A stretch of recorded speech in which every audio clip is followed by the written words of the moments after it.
La lección de esta semana se va a convertir en un elemento de consulta para toda la vida. En esta semana aprenderemos a conocer al Dios verdadero. Obviamente, es como querer depositar el océano en un vaso. ¿Cómo podremos nosotros entender a un Dios omnipotente, santo, misericordioso, perfecto, con una mente pecaminosa, con ideas preconcebidas? Ese es el esfuerzo que trataremos de hacer en el repaso de la lección de esta semana. Bienvenido, apreciado hermano y apreciada hermana, al repaso de la segunda lección, que se titula Conociendo a Dios. Y el texto para memorizar lo encontramos en el libro de San Juan, capítulo 17 y versículo 3. Y esta es la vida eterna, que te conozcan a ti, el único Dios verdadero, y a Jesucristo, a quien has enviado. Como siempre, antes de abrir la palabra de Dios, debemos hacerlo con una oración. Oremos. Amado Dios, gracias por el privilegio que nos das de acceder hasta tu trono de gracia para que nos des, según tu promesa, tu Espíritu Santo, que nos lleve a todo conocimiento, Señor, y no solamente al conocimiento, sino que nos dé la valentía, la capacidad, el deseo de poner por obra cada enseñanza tuya. Una bendición especial para cada persona que está viendo este repaso. Bendice sus vidas, su vida material, su vida espiritual, su familia y todo lo suyo. Y también para este servidor, que lo llenes de sabiduría y que sean tus palabras, no las mías, las que se den a conocer en este repaso. Te lo imploramos humildemente en el nombre de Jesús. Amén. Moisés sube al monte Sinaí. Está tardando, Dios le está dando leyes, entre ellos los 10 mandamientos. El pueblo se desespera y dicen, Moisés, no sabemos qué le ha pasado. Van donde Aarón, quien quedó a cargo, y le dicen, Moisés no sabemos qué le ha pasado. Ya son muchos días que está desaparecido porque subió a la montaña y no sabemos nada de él. Haznos dioses que vayan delante de nosotros. Aarón les pide objetos de oro. Hacen un becerro y a ese becerro, tanto Aarón como el pueblo idólatra le llaman Jehová. Desde entonces, a cualquier cosa la gente le llama Jehová. Si nosotros profundizamos un poco en el estudio de las Sagradas Escrituras, nos vamos a dar cuenta que el Dios que se predica en un 99% de la mayoría de los predicadores que dicen predicar a Cristo, predican a un Dios hecho como un becerro de oro. Así como a Aarón y el pueblo le llamaron Jehová a ese becerro, así como le ofrecieron sacrificio, le rindieron culto. En los actuales momentos se le rinde culto a cualquier cosa menos a Dios. Y como dije, basta con profundizar un poco en el estudio de las doctrinas. La mayoría de las doctrinas que se predican en las iglesias que se dicen cristianas presentan a un Dios pequeño, con defectos, con las mismas pasiones de los seres humanos. Un Dios que se equivoca, un Dios hecho a la medida del hombre. La semana anterior habíamos citado las palabras de un filósofo que decía que en el colmo de su arrogancia, el hombre creó a Dios a su imagen y semejanza. Pues es ese el Dios al que se predica. Por lo tanto, es muy importante el estudio de esta semana. Este video, este repaso debe convertirse en un elemento que tú lo guardes, lo conserves, porque solamente así podemos tener la pauta para empezar a conocer a Dios. Y como dije, es imposible que el océano quepa en un vaso. Haremos el esfuerzo, porque es así como se realizará el estudio de esta semana, porque si por la eternidad pasaremos aprendiendo acerca del amor y el carácter de Dios, es imposible poder estudiarlo en un trimestre, en una lección, en una semana. Y vamos primeramente a analizar el texto para memorizar, que dice, y esta es la vida eterna, que te conozcan a ti, el único Dios verdadero, y a Jesucristo, a quien has enviado. El conocimiento de Dios es la vida eterna. No hay otra forma. Sí, pero ustedes pueden decir, no, es que la vida eterna es a través del sacrificio de Cristo. Para poder entender ese sacrificio necesitamos conocer a ese Dios verdadero. Cuando la Biblia habla de conocer, habla de dos tipos de conocimiento. El conocimiento que es por información y el conocimiento que es por experiencia. Cuando la Biblia habla de que en Génesis capítulo 4, de que Adán conoció a Eva, habla de un conocimiento no solamente de saber quién era Eva o cómo era Eva, habla de una relación íntima, resultado de lo cual nació primero Caín y luego Abel. Y es curioso, Dios le hace una pareja a Adán. Y cuando se refiere a esta pareja que se amaban profundamente, dice que Adán conoció a su mujer. Después, cuando los hombres empiezan a tener relaciones con más de una persona, empiezan a tener más de una mujer, empiezan a tener la poligamia. Ya la Biblia no utiliza la palabra conocer, la Biblia utiliza la palabra y se llegó. ¿Por qué? Porque esa relación íntima poco a poco se fue perdiendo en la medida de que los hombres iban teniendo ya no una esposa como Dios había ordenado, sino varias. Así como se degrada el matrimonio, es como se va y se ha ido degradando el conocimiento de Dios. Y habíamos dicho que cuando uno escucha la predicación de la mayoría del mundo cristiano, presenta a un Dios pequeño, totalmente pequeño, por cada doctrina. Si a mí alguien me dice, no, es que la ley era solamente para los judíos, lo que me quiere decir esta persona, y miren que no se trata de la ley, lo que me quiere decir esta persona es, yo no conozco la Biblia, yo no conozco a Dios. ¿Por qué? Porque la Biblia más adelante en el Nuevo Testamento dice que Dios no hace acepción de personas. Y no solo en el Nuevo Testamento, también lo dice en el Antiguo Testamento. Si Dios no hace acepción de personas, pero le da una ley especial para un pueblo, está haciendo acepción de personas. Por lo tanto, no está hablando del Dios verdadero, está hablando de un Dios fabricado. No me queda más que decir, perdóname, no me prediques de tu Dios, porque yo tengo el Dios verdadero. Y si nosotros analizamos cada una de las doctrinas a la luz de las Sagradas Escrituras, representan a un Dios pequeñito. En los actuales momentos, inclusive, si mal no recuerdo, fue el Papa Francisco que dijo que Dios había creado al mundo en 6 días, pero que esos días no eran literales. O sea, que el hombre ha ido evolucionando y que esos 6 días eran posiblemente 6.000 años. Ese Dios que se predica de esa manera no es un Dios perfecto, porque necesitó del tiempo y de las circunstancias para perfeccionar una obra que hizo un Dios que no es perfecto y que no sabe hacer cosas perfectas. Entonces, a mí no me prediques de ese Dios, porque mi Dios sí hace cosas perfectas y el mundo que hizo fue perfecto y lo hizo en 6 días. Y él dijo y fue hecho, él mandó y existió.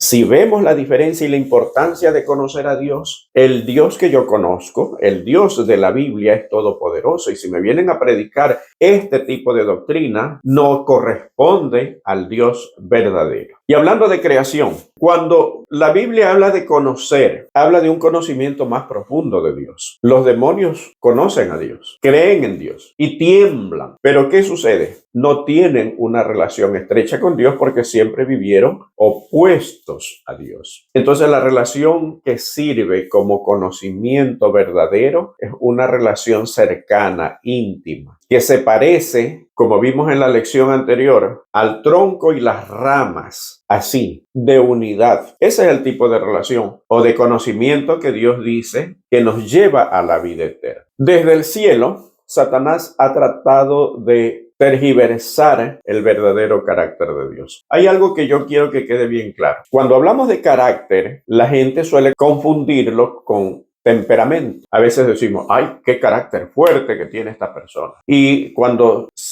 hablan de carácter fuerte, se refieren a personas que de pronto son hasta explosivas. Y eso no es carácter, eso es temperamento. Temperamento agresivo, ¿verdad? Ahora no se habla mucho de los tipos de temperamento, de el colérico, flemático, melancólico, pero normalmente este temperamento es la forma de reaccionar de las personas. Ahora, ¿qué es el carácter? Es la suma de experiencias vividas, de conocimientos, de herencia recibida que forjan las actitudes, la forma de ser, de pensar y de proceder de una persona, que fija la conducta de una persona. Ese es el carácter. Y esto está determinado por varias cosas. En el caso de Dios, su carácter es santo. ¿Por qué? Porque Dios no puede albergar nada que sea malo, absolutamente nada. Hagamos de cuenta de que hay una cisterna con agua y queremos poner allí fuego. En el momento que el fuego toca el agua,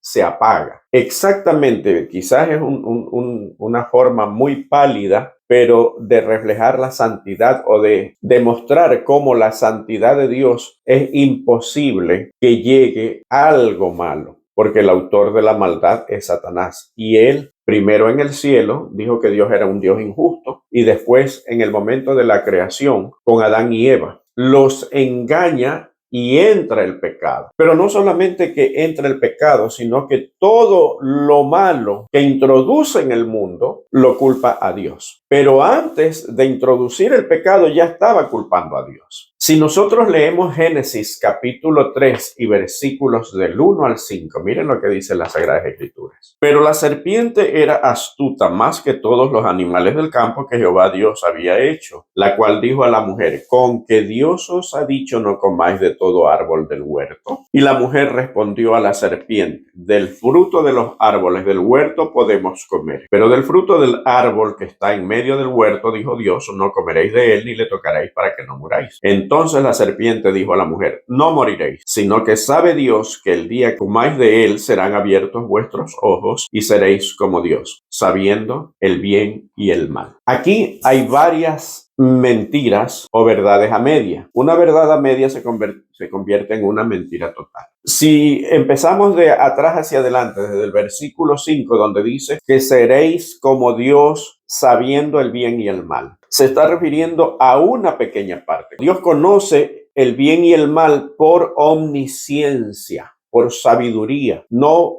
por experiencia. Primero le vende la misma idea que él tenía. Él quiso sentarse en el lugar de Dios. Y a Eva la convence del mismo interés: querer ser igual a Dios. Y digo por qué es media verdad, porque Dios conoce el bien y el mal por omnisciencia. Pero es esa pequeña parte a la que se refería la serpiente cuando le dijo: serán abiertos vuestros ojos. Ahora, yo quiero solamente centrarme en la parte de serán abiertos vuestros ojos. En realidad, se le abrieron los ojos a Adán y a Eva, o se le cerraron. ¿Se acuerdan de Eliseo y su siervo? Eliseo pide a Dios que los ojos de su siervo sean abiertos y ve caballos de fuego rodeándolos, protegiéndolos, mientras estaban sitiados por el ejército enemigo. Eso dejaron de ver la presencia de Dios, dejaron de ver a Jesús. ¿Por qué?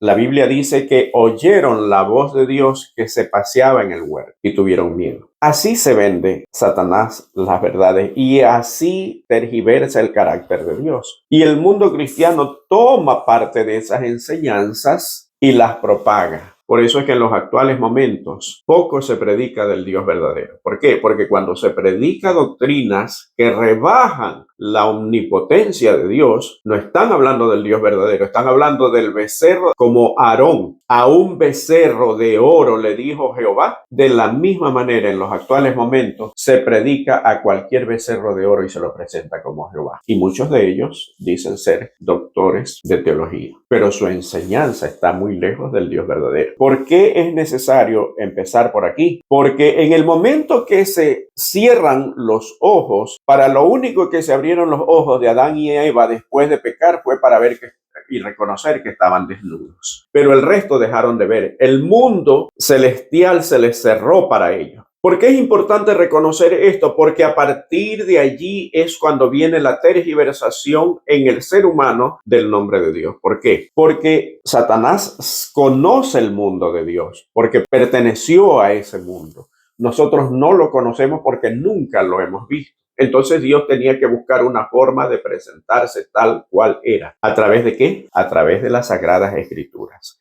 Por eso el texto para memorizar dice: esta es la vida eterna, que te conozcan a ti, el único Dios verdadero, y a Jesucristo a quien has enviado. A través de la palabra de Dios valga la redundancia, Dios se presenta tal como Él es a través de la Biblia. No hay otra forma. En otras palabras, aquí, como en una película, Dios nos revela y nos deja ver aquello que el pecado no nos permite ver del mundo de Dios. No nos permite ver el pecado, los ángeles celestiales que caminan a nuestro lado, como dicen Salmos 34:6. No nos permite ver cómo los ángeles nos cuidan, nos protegen, cómo Dios está siempre cerca de nosotros. No nos permite ver lo que Ellen White le llama la providencia de Dios, que es aquello que las personas llaman coincidencias, o qué suerte que tuvo que justo antes de que hubiera un accidente, antes de que existiera una catástrofe, nosotros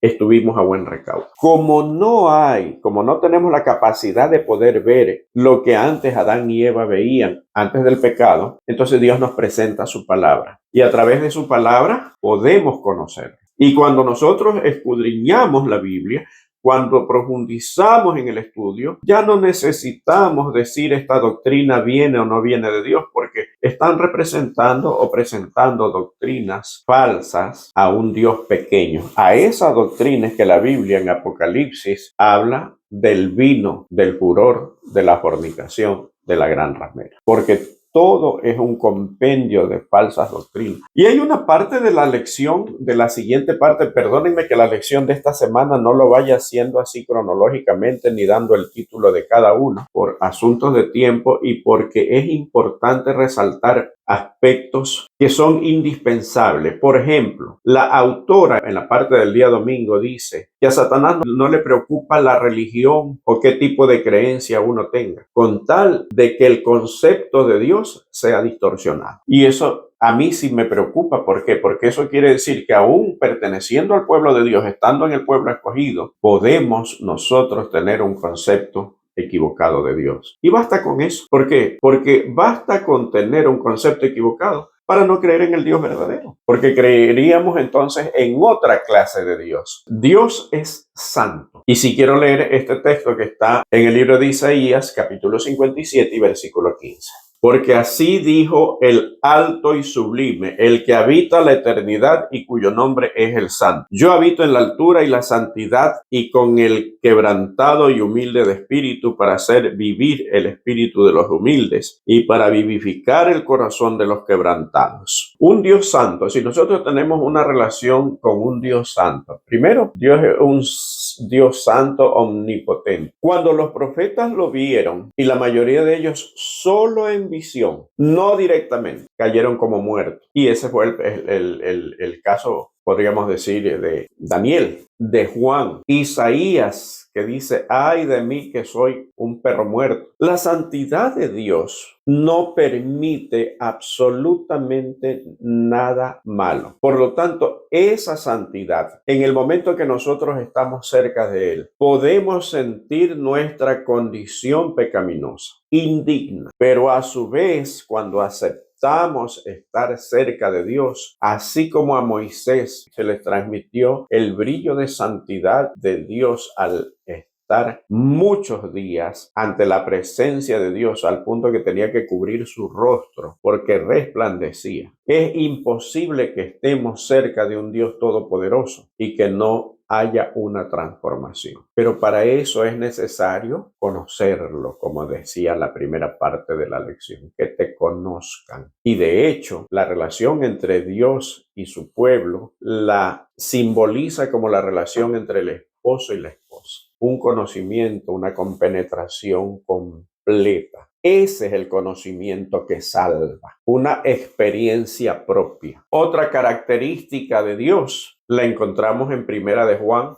4:8, un texto muy conocido. El que no ama no ha conocido a Dios, porque Dios es amor. Si nosotros analizamos el texto, dice Dios es amor. No es que Dios siente amor, no es que Dios da amor, Dios es amor. Quizá para ilustrarlo mejor, cuando nosotros nos herimos, ¿qué nos sale? Nos sale sangre. Vamos a suponer que fuera posible, que esto es imposible, pero vamos a suponer que Dios fuera como nosotros y que pudiera tener una herida. Lo que le saldría a Dios sería amor, porque esa es su esencia. ¿Dios puede odiar? No, no puede odiar. Entonces, ¿por qué se habla de la ira de Dios? La ira de Dios no es otra cosa que la retribución de aquello que nosotros merecemos. De hecho, en el día final, Ellen White dice que los perdidos, los condenados, dirán: justos son tus juicios. ¿Por qué? Porque entenderán que si se perdieron fue por culpa de ellos, no porque Dios no los amó, no porque Dios no los buscó. Es más, dice que se les presentará como en una película en qué momento tomaron la decisión de irse apartando poco a poco hasta alejarse al punto de no retorno. Entonces, Dios es amor.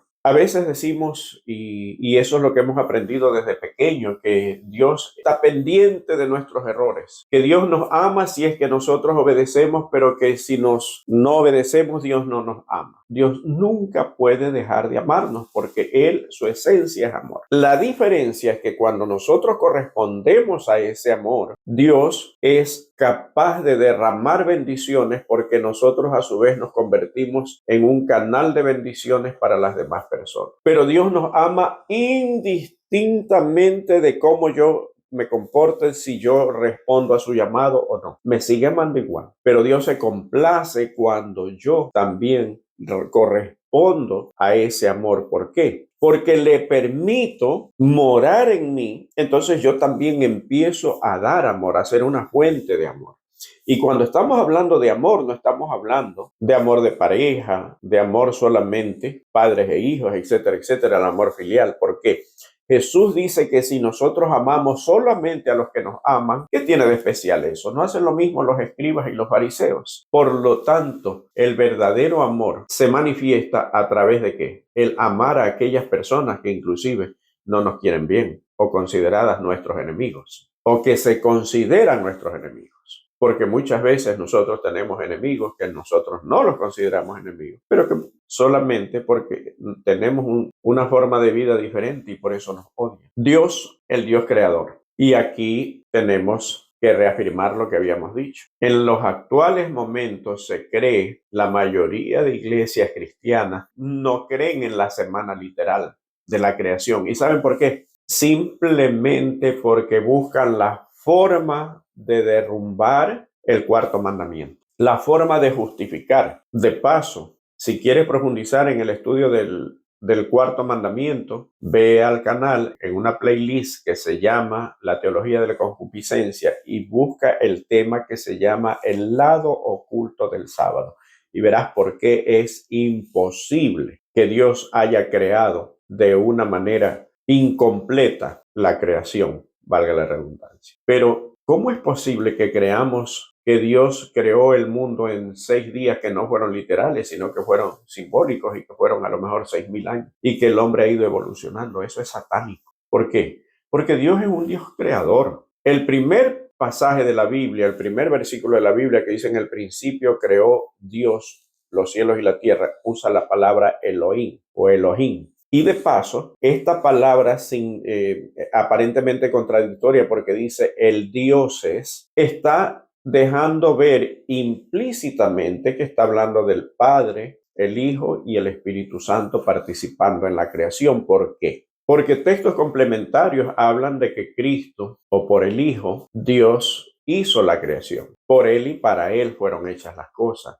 Que el Espíritu de Dios se movía en la faz de las aguas y que Dios dijo: hagamos al hombre a nuestra imagen conforme a nuestra semejanza. Entonces, ese Dios creador con palabras dice, pero su creación especial, que fue el hombre, no mandó para que existiera, que pudo haberlo hecho, pero no, él se toma la molestia de hacer un muñeco, de soplar en su nariz aliento de vida y hacer del hombre un ser viviente. Por eso lo ama. Ahora, hablamos del Padre, Hijo y Espíritu Santo, que está implícito en la palabra Elohim, pero que después ese Elohim se da a conocer como Jehová, como un Dios más personal, porque esta palabra Jehová está más relacionada con el sacrificio de Cristo, con el yo soy que fue capturado cuando los soldados cayeron como muertos, cuando Jesús dijo yo soy. Pero este mismo Dios creador que manda a la naturaleza a existir y existe, pero que tiene una dedicación especial con el hombre, le da parte de su esencia, porque en el momento que sopla en su nariz aliento de vida, no solamente fue un soplo, es parte de su esencia que se la transmite al hombre. Y el hombre es hecho perfecto, pero que Satanás implantó toda clase de cosas malas y de eso culpa a Dios, de paso. Pero yendo a la parte creadora de ese Dios creador, esa naturaleza solamente con la palabra de Dios es tan obediente la naturaleza a ese Dios. Y el hombre que recibe total atención y dedicación para ser creado, se vuelve rebelde contra ese Dios, contra su creador. Ellen White en El Camino a Cristo dice, Dios es amor. Está expresado hasta en la hoja más insignificante, en la flor. Toda la naturaleza vive para dar, para alabar a Dios. Las flores alaban a Dios. Las aves alaban a Dios muy de mañana. El ser humano se olvida de Dios. Aún con 6.000 años de pecado, la naturaleza sigue reflejando el amor de Dios. El ser humano cada vez refleja menos su semejanza de Dios porque ha vivido alejándose y Dios vive buscándolo. Y siempre lo buscó a través de elegir a un pueblo, a través de un tabernáculo, a través de caminar con ellos en el desierto, a través de los profetas, pero la parte más importante, a través de su propio Hijo. En Mateo 1:23 dice que la Virgen concebirá y dará a luz un hijo y será llamado su nombre Emmanuel, traducido Dios con nosotros. Miren el proceso de ese Dios de amor, omnipotente, todopoderoso, creador, que en algún momento cuando Job reclama que quería ver a Dios para justificar su causa, quizás queriendo ponerse al mismo nivel de Dios, y ese Dios que le dice, ¿dónde estabas tú cuando yo le puse el límite de las aguas del mar, por ejemplo? ¿Dónde estabas tú cuando yo fundaba la tierra, fundaba lo de acá? Cuando ponía las leyes que ahora muchos que dicen ser doctores de la ley las niegan. Leyes en la naturaleza que siguen estando allí. ¿Dónde estabas tú? Le dice Dios a Job. Y Job entiende la grandeza de Dios. ¿Y saben lo que dice Job? El hombre perfecto, al cual Dios había dicho que era perfecto y recto. Antes de oído te había oído, pero ahora mis ojos te ven y me arrepiento en polvo y ceniza. Esa es la actitud de alguien que conoce a Dios, al Dios verdadero, manifestado a través de Cristo. ¿Quién puede dar su hijo a quien ama por un asesino, para que se salve un asesino, para que se salve un delincuente? Nadie en su sano juicio. Esta es la prueba más grande del amor de Dios. Y en esto conocerán que son mis discípulos, dijo Jesús, si tuvieran amor los unos para con los otros. La esencia de Dios es amor. Por eso si alguien te dijo que Dios dejó de amarte, ese no es el mensaje de Dios, es el mensaje de Satanás. Si su esencia es amor, es imposible que Dios deje de amar a nadie, a ninguna criatura. Aún en el momento que esté dando el justo pago a los impíos, Dios lo hará aún con amor, porque lo que se conoce como la ira de Dios es la retribución de los actos pecaminosos por alejarse de Dios. Y Dios dará el justo pago, porque eso también es parte de su carácter. Cuando nosotros nos acercamos a Dios, ese carácter santo también se nos transmite a nosotros. Y esto es lo que se llama justificación. Y luego de eso viene un proceso de mejoramiento cada día por la contemplación, por la comunión. A veces estamos tan preocupados si Cristo viene en un día, en un mes, en un año, en 10 años. Pero lo que nos debe mantener no es si Cristo viene o no viene tal día o qué fecha viene, sino del gozo y el privilegio de lo que significa caminar junto a un Dios todopoderoso. Ese creador del mundo, el dueño del mundo, ese es mi Dios, el que le puso leyes a todo lo que existe. Y esas leyes nunca perecerán, pero que el mundo que se dice cristiano enseña que Dios es un incompetente que pone leyes temporales. ¿Por qué? Porque no sabe qué hacer. Aún la salvación a través de su Hijo amado, de Cristo, fue planificada antes de la fundación del mundo. ¿Qué nos enseña eso? De que Dios es un Dios perfecto, que tiene su momento, que tiene sus planes, que tiene todo hecho.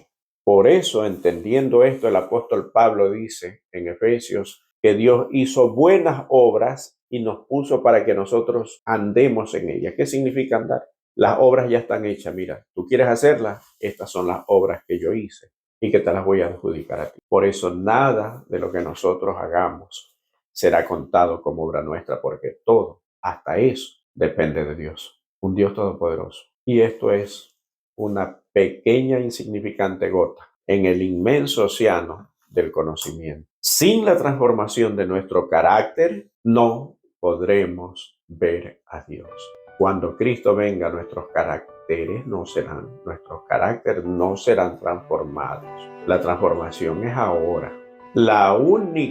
El único cambio que se hará en la venida de Cristo es que esto corruptible se va a transformar en incorruptible.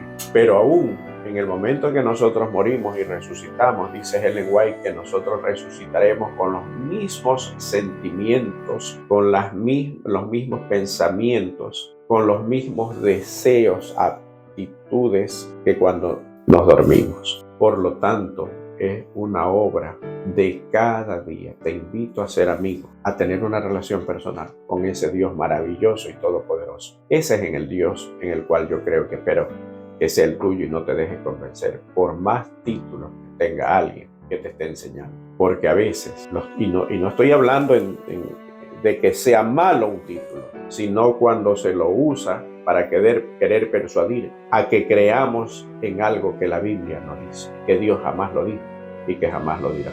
Nos vemos la próxima semana en un estudio que está mucho mejor cada día y que es acerca del orgullo y la humildad. Que Dios te bendiga.